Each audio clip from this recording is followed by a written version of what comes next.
Assalamu alaikum, dear students. Welcome to the lecture of the quantum mechanics. In this lecture, we will try to solve the solution for the chapter 2 of a zeittli problems. Question number 29, which says that consider a physical system whose Hamiltonian and operator A are given. We are given with the Hamiltonians and A operators. The matrix for Hamiltonian is given by this, and matrix for operator A is given by this. In a three-dimensional space, we are given with 3 by 3 matrix. It means 1 for x, 2 for y, and third for z. So x, y, and z. These are three-dimensional space matrix. And similarly, for this is also A is also three-dimensional by the matrices. R, H, and A are Hermitians. So we have to determine the hermiticity, where this is a Hermitian or anti-Hermitians, or neither Hermitian or anti-Hermitians. So the first we need to check this, which is the part A of this question. For this we have to take the complex conjugate of this, but before taking the complex conjugate, the initial by just analysis, we can judge whether the operator is Hermitian or not. You know that this H contain no imaginary number, so we take its complex conjugate. All this real number will always result in a real number. This operator H and this operator A contain no imaginary number. All these are real number. So when we take its complex conjugate, it will give and it will equal to be real operators. And similarly, if we take the complex conjugate of this A, so A steric will be equal to A. So no change in its sign. Now come to solutions, which is since all of the indices of both the matrices do not involve complex number in any form, the matrices can be determined to be Hermitians.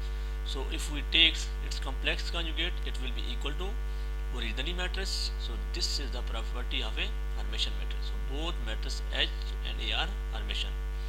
In the next part B, we say that show that H and A commutes give a basis of eigenvector common to H and A. First we will check whether H and A commutes. If they commute differently, if two operators commute, that they will have the same common eigenvectors. So by the definition of a commutator, we can write it HA is equal to HA minus AH. We are given with H operator and we are given with the A operator. So just we will have to put these value in this corresponding formula. This will give us HA. This is the value of H, and similarly this A will be put here, and A and H. We have just put this value of H and A in this formula. This lead to this result. We need just to multiply these two matrices, and then we will subtract from each other. If H and A, commutator of H and A gives 0 result, it means both will have commute with each other and both will have the same eigenvector or same eigenstate.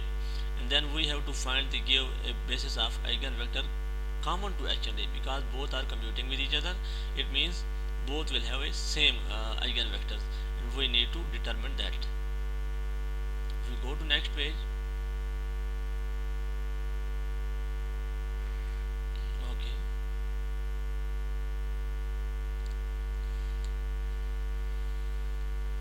if I minimize this, this will give us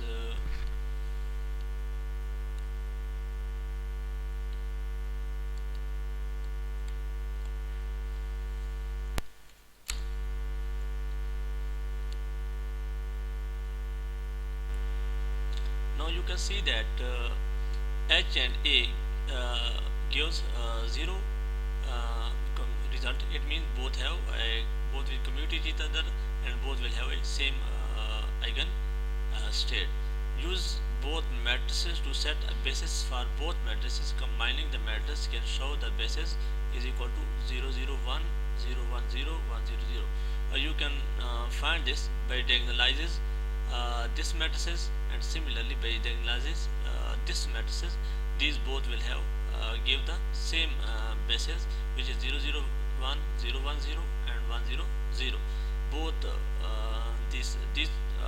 bases can be obtained from the secular equation. Then this will give an eigenvalues, then we will find 2, and it will lead to the eigenvalues and eigenvectors.